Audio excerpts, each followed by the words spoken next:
developments to identify in order to avoid the road to idolatry in our lives. I want to show that from Judges chapter 2 today. En Jueces capítulo 2, identificamos 3 desarrollos importantes para evitar el camino a la idolatría en nuestras vidas. Número uno. First, we live with our broken promises. Primero, viven con tus promesas rotas. Judges 1, the author describes the strategic defeats and sins of the people in Israel. En Jueces 1, el autor describe las derrotas estratégicas y los pecados del pueblo de Israel. And now in Judges 2, we are given the spiritual implications of our failures. Ahora en Jueces 2, se nos dan las implicaciones espirituales de sus fracasos. Listen to Judges 2, verses 1 and 2. Escuchen Jueces capítulo 2, versículo 1 y versículo 2. Now the angel of the Lord went up from Gilgal to Bochim, and he said, I brought you up from Egypt, brought you back to the land that I swore to give your fathers. I said, I will never break my covenant with you, and you shall make no covenant with the inhabitants of this land. You shall break down their altars. But you have not obeyed my voice. And like a mom or a parent, he says, what is this that you've done? Versículo 1 y 2 de Jueces, capítulo 2. El ángel del Señor subió de Gilgal a Bochim y dijo, yo los saqué de ustedes de Egipto y los hice entrar en la tierra que juré darles a sus antepasados. Dije, nunca quebrantaré mi pacto con ustedes. Ustedes, por su parte, no harán ningún pacto con la gente de esta tierra, sino que derribarán sus altares. Pero me han desobedecido. Y como un padre está diciendo, ¿por qué han actuado así? ¿Cuántos de los padres hemos hecho esto con nuestros hijos? ¿Por qué están actuando como así? Verse 1.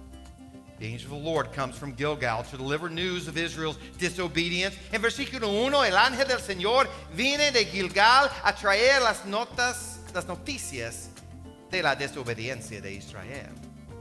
Now, we often ignore cities when they're mentioned in the Bible because we don't know where they are, right? Normalmente ignoramos los nombres de las ciudades en la Biblia porque no sabemos dónde está. But this one here is important. Pero este es importante. Gilgal is the last place where Israel makes a covenant with the Lord. You can find that in Joshua chapter 5.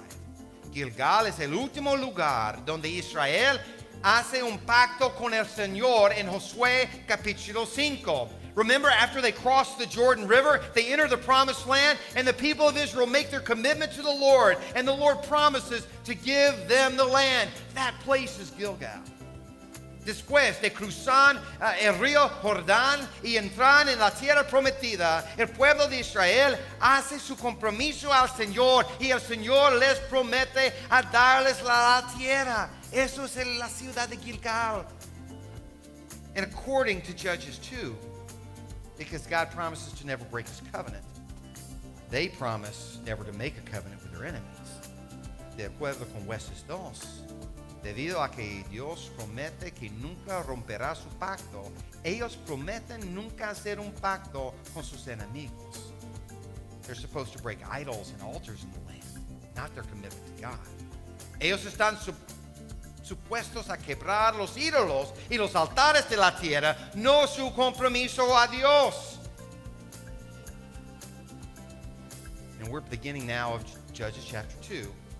And it's just Judges chapter 2. We're not in Judges 15 yet or anything. We're in Judges 2, and they've already broken every promise that they've made. Estamos en el principio de Jueces 2. No estamos en Jueces 15 o en otro capítulo más allá. Estamos en capítulo 2 y ya ellos rompieron cada promesa con Dios. Now they still give him lip service. Todavía responden con excusas, promesas vacías. They even weep and offer sacrifices after they hear the message from this angel of the Lord. Incluso lloran y ofrecen sacrificios después de que oyen el mensaje del ángel del Señor. But they don't repent. Pero no se arrepienten. They don't renew their promises to God. Ellos no renuevan sus promesas a Dios. They seem pretty comfortable living with their broken promises. Parecen ser que se sienten cómodos viviendo con sus promesas rotas. Can we be honest today? ¿Podemos ser honestos hoy? ¿Sí o no? No estoy mintiendo, pero I'm not lying, but let's be honest today. We are all guilty of breaking our promises to the Lord. Can we be in agreement with that? Todos hemos quebrantado nuestras promesas con el Señor. ¿Estamos de acuerdo or no?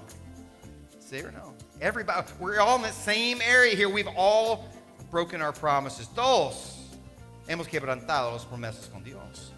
But the question is, are you going to let your broken commitments and sin draw you nearer to God, draw you nearer to His grace, or are you content living in those broken promises? That's the question. La pregunta es, ¿van a dejar que los compromisos rotos y sus pecados los acerquen más a Dios y a su gracia, o están contentos viviendo con sus promesas rotas? You know what I'm sick of hearing in social media? Lo que estoy tapado a escuchar en el medio social, las redes sociales. This is who I am. You're just going to have to live with it or not. Y yo soy quien soy. Nadie puede cambiarme. Estoy vomitando.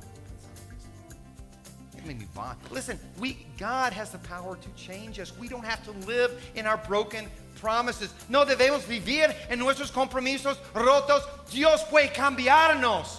Podemos acercar al Señor y su gracia, aunque somos pecadores. We have a covenant God who wants us to make covenants with Him. Tenemos un Dios de pactos, quien nos llama a hacer pactos con Él. But the road to idolatry begins with just living with it. Not getting closer to grace, but just live in your brokenness and don't do anything about it. El camino a la idolatría empieza viviendo con nuestras promesas rotas. No cámbianlos, no hacen otros pactos con Dios, no, solo viven en nuestras promesas rotas.